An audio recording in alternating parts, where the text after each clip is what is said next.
In today's video, I'm going to teach you how to increase cell size in Excel. If your data feels cramped, your labels are getting cut off, or you just want a cleaner look. Adjusting cell size is quick and precise once you know where to point your cursor and how to drag. First, let's increase the width of a column. Move your cursor to the very top of your worksheet where you see the column letters, like A, B, and C. This row of letters is the column header area. Position your mouse on the border between two letters, right on the line that separates one column from the next. When you're exactly on that border, your cursor will change to a left-right double arrow. That arrow is your signal that you can resize. Click and drag to the right to make the column wider, or drag to the left to make it narrower. Release the mouse when it looks right. As you drag, keep an eye on how your content behaves. Wider columns help prevent text from being cut off and make numbers easier to read.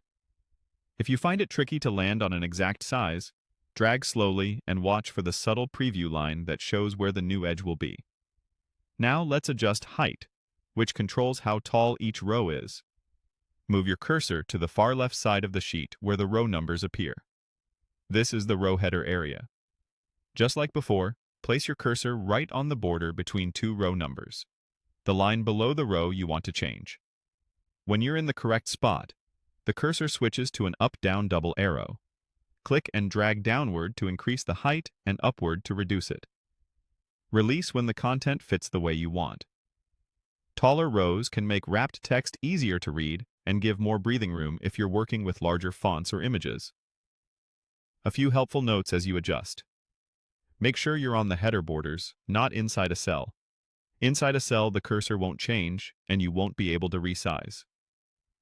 If you're aiming for a clean, consistent layout, take a moment to visually align similar columns and rows so your sheet looks intentional. And remember, resizing cells changes the layout of the sheet itself. It's different from zooming, which only changes how big things look on your screen. That's all there is to it. Use the top lettered headers to change column width, and use the left numbered headers to change row height. Make the tweaks, check your content, and you'll have a clearer, more readable spreadsheet in seconds.